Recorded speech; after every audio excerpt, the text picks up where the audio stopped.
Bonjour et bienvenue à cette journée nationale de rencontre des conseils de quartier. Joris Darfin, je suis un des fondateurs de cette association qui a pour vocation à mettre en lien les conseils de quartier et autres dispositifs de démocratie locale.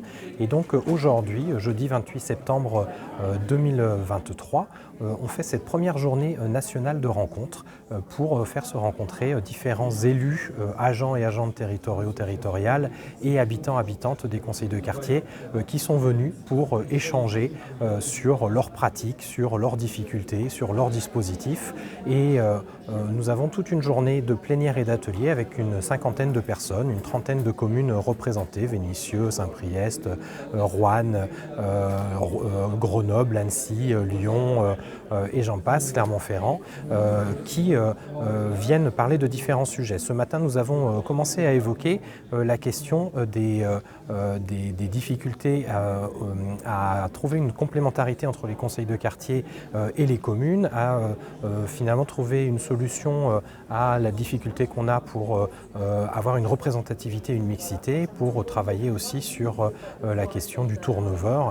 Et donc après une plénière où nous avons pu échanger sur identifier les problématiques, nous nous sommes mis à travailler en atelier. Et donc par exemple derrière moi, l'atelier sur mixité et représentativité, où différents dispositifs sont présentés.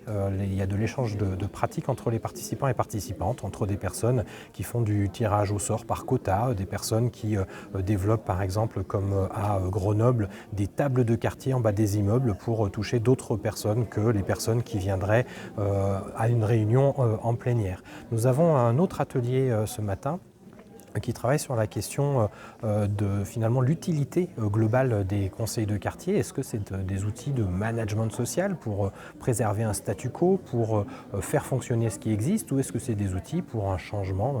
On a posé la question, est-ce que c'est un outil révolutionnaire ou un levier pour la révolution ou un outil de management social? Et donc se pose la question, est-ce que les conseils de quartier peuvent être utilisés pour aller dans le sens des politiques publiques locales?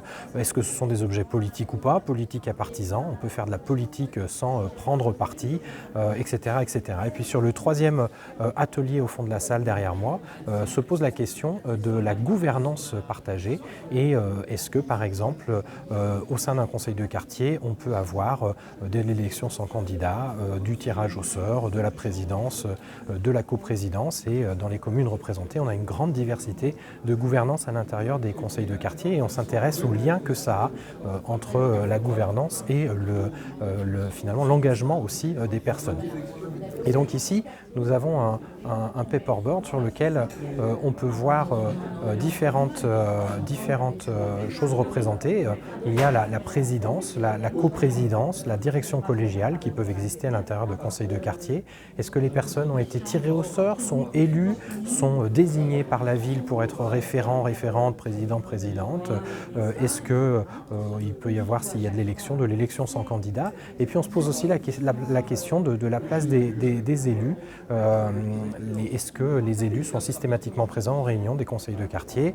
Est-ce que ça permet une autonomie suffisante? Quel est le lien fonctionnel entre les élus de quartier et les dispositifs de démocratie participative locale?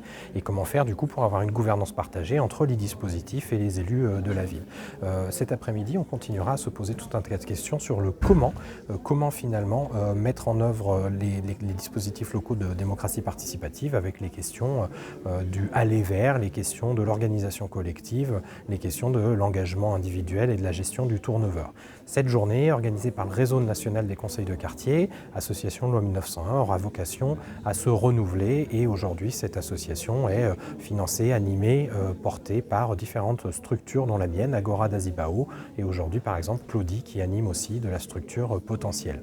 Voilà, si vous êtes intéressé pour qu'on accompagne vos collectivités dans ces dynamiques de démocratie participative, n'hésitez pas à faire appel à nous.